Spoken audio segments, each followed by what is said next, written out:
Hello, City fans. Hope you're all doing fantastically well. It is Connor here, and we are back with another video. Yes, another video on the Manchester City Manchester Evening News YouTube channel. You know what that means? You have to comment, you have to like, and of course, you have to make sure you subscribe. Let's get into it. So shout out to our Manchester City, Manchester Evening News writer, Dan Murphy, who you can catch on the Talking City podcast for this article on how Pep Guardiola's starting 11 could look next season after the dream window. I am going to agree and probably disagree with a few things Dan's put on here.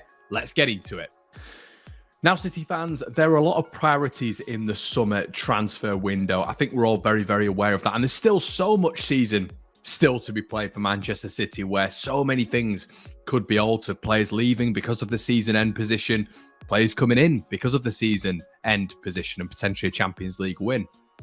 So I think the thing we've got to analyse here is how many players the City actually need to bring in, how many projects, how many positions need to be developed on. So we're going to start with Ederson.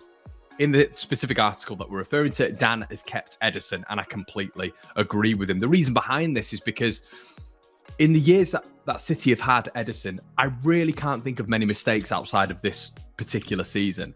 Now, City's entire mantra, entire game plan is to play out from the back. There is no better keeper in the world at playing out from the back. And to be honest, I do think that some City fans are getting a little bit knee-jerk when it comes to Ederson and him potentially being replaced. Ortega Moreno is never going to replace him. I don't think he's good enough. He's not good enough with his feet.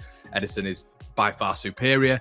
And another goalkeeper coming in and being better than Ederson with his feet, and even at shot stopping as well. You know, he's kept City in many games as well when it comes to his shot stopping. So for me, I can't see a scenario where Ederson is replaced. Let me know what you think in the comment section below. Now, second on the agenda, everybody, is Kyle Walker. Do you replace Kyle Walker at right back? For me, I agree with Dan. No chance. You don't replace Kyle Walker. I don't think he's slowing down. I think his defensive reading of the game is still extremely good. I think going forward, he's obviously exceptional.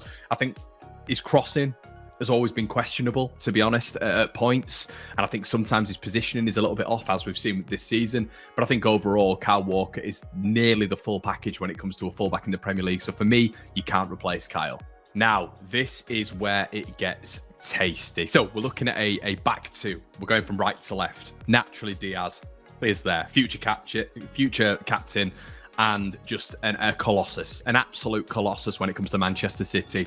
I think since he's come in, you've seen there's been no coincidence that Manchester City's clean sheets have risen. You've seen a real leadership from the back. City being very progressive in terms of getting stronger from set pieces as well.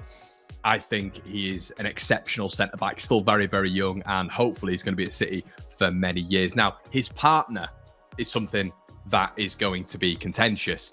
Aymeric Laporte, is he going to be at Manchester City at the end of the summer transfer window? For me, highly doubtful. Nathan Ake, I don't think he's put a foot wrong. We know his natural position is centre-back, but does he start there above someone else who I'm going to talk about? I don't think so. So I think then you look to the continent. I think you look at potential incomings. Now, Josep Guardiola has been linked all season. There is absolutely no doubt that Pep Guardiola is a huge fan as well. Guardiola is exceptional for his age. Very, very young still. So much potential there. A little bit like Diaz when he came through the door. City were looking at potential, but the here and now, he's still a very, very good player. Plays for his national side, obviously Croatia. Has captained them before.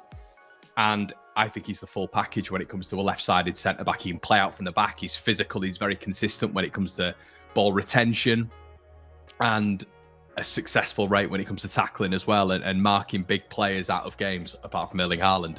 So for me, Josep Guardiola is the perfect centre-back partnership to Ruben Diaz. And then you've literally got a youthful partnership, which is going to build over years and years and years and be a real impressive rearguard for me. Now, as you can probably see on the graphic that I'm going to show you now, Dan has actually gone with Ben Chilwell. We have seen these rumours as well. Ben Chilwell linked with Manchester City. Is that going to be something City are going to do? I'm not 100% sure. I think with what Nathan Ake has done this season, I mean, what's he done wrong? What has he done wrong? And I think he's actually made that left-back position his own. I think he's been exceptional. I think when City signed him from Bournemouth for around about 40 million, you still saw at Bournemouth, he never put a foot wrong. Obviously, majority was that he was playing at centre-back, of course. Now he's been playing at left-back and centre-back for Manchester City. He never puts a foot wrong. And he's so underrated, so underrated. And I see so many attributes from Nathan Ake for that left back position that everybody thrives, wants, I should say. He gets up and down very, very well. He's not naturally the quickest, but 1v1 defending, very, very good. I think in attacking positions, he's got a decent delivery as well. And for me, you've got to give Nathan Ake a go for a full season at left back without any interruptions next season. I think he's proved his worth. Now, the tasty element of the pie, Manchester City's midfield, regeneration, rejuvenation, innovation when it comes to the next step of Manchester City's midfield. Obviously, we're probably looking at Gundogan leaving. I think every City fan knows that. The interesting one is going to be what's going to happen with Bernardo Silva. Will Bernardo Silva stay? Will Bernardo Silva go? I think that's going to be a massive hit. If he does go for Manchester City, we know how pivotal he is within this side. Dropping deep between the centre-backs, getting the ball, being so influential on the left, the right. We've seen him play left back, right back. He just seems like he's almost that Messi role where he just roams around everywhere. And I think his effectiveness is going to be massively missed. However, I do think there's going to be a little bit of a development with Manchester City in my personal opinion, I should say. Rodri doesn't move out of that position. I think it's going to take a lot for Calvin Phillips to ever replace Rodri, which is maybe something to look at. I don't know if Calvin Phillips is going to be okay with being on the bench all the time for Manchester City. He might be, he might not be, who knows. But obviously you need that depth, but it might affect his England position in future tournaments, games, whatever. So that's something to keep an eye on. When it comes to further on down the line, KDB is still, for me, the best midfielder in the division. I know he's had a bit of a stop and start year, but he's still, when you look at the statistics, when you look at everything else, KDB is still the top, which just shows even on his bad days, even on his bad seasons, which there are basically none of, KDB is still top of the chart. So he doesn't move, 31, 32 years of age. He still said that he's never going to leave that, he's captain in the Belgian side, has no plans to retire either. And I think that's something we've all got to take into contention once again, that KDB is not on the way out. Just because you hit 30 doesn't mean you're on the way out. And I think he's shown this year, once again, the levels recently, what he can get to. And sometimes you just need that motivation. He's won so many Premier League now he just needs that motivation. And Pep Guardiola is the mastermind, the genius to be able to get the best out of Kev. So Kev stays in for me. Now, the next position we've got to look at. So, with Gundogan moving on, you really do need, I spoke at the start about regeneration and rejuvenation in that midfield. Now, for you to go out there and get someone who is upcoming, who is an excellent prospect, who's proved it on the European stage already and the international stage, I think that will be a real coup for Manchester City. Getting someone who's youthful is obviously someone like we've spoken about with Josep Guardiola, someone who City can see long-term is going to be part of that project and going to be part of Guardiola's plan or whoever's plan, coming in after Pep. For me, it's Jude Bellingham. And Dan's put Jude Bellingham on his list as well, and I would completely agree. I think Bellingham comes in. I think he fits in this system very nicely. I think Pep Guardiola is a huge fan. We all know that.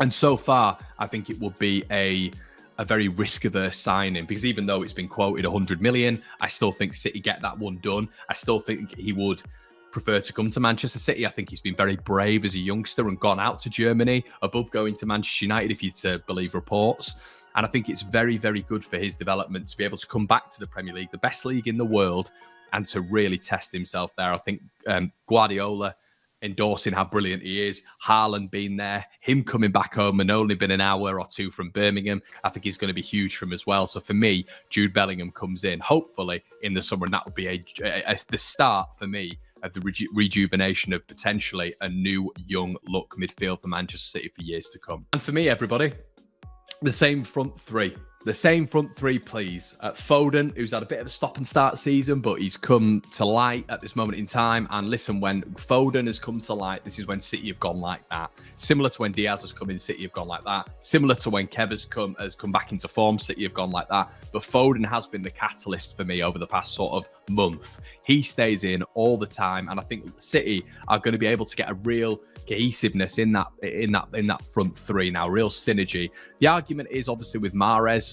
Does Mahrez come in? But obviously Foden is more youthful than Mahrez. Mahrez can be used as a rotation option. Haaland doesn't move, and I think Grealish as well has had a fantastic season, so you can't take him out. So for me, it is pretty much the same lineup as Dan, who's done the article. We'll leave the link in the description below as well for you guys to look through it and look through the specifics. But the only change I would make is Chilwell. I wouldn't go for him. I'd keep Nathan Ake in there. Guys, that's been the end of the video. Hope you've enjoyed. Really want your thoughts on this. Should City go out and get someone like Chilwell? Should Jude Bellingham come in for Manchester City, or would you stick maybe with Bernardo Silva, throw everything at Bernardo Silva and maybe let Jude Bellingham go to Real Madrid or whatever it would be? Do you think Manchester City need to move ahead in terms of the front department as well? Let us know what you think, everybody. Would you like Josep Guardiola as well? What would you do with Edison? So many questions. Guys, we'll see you in the next video. See you later.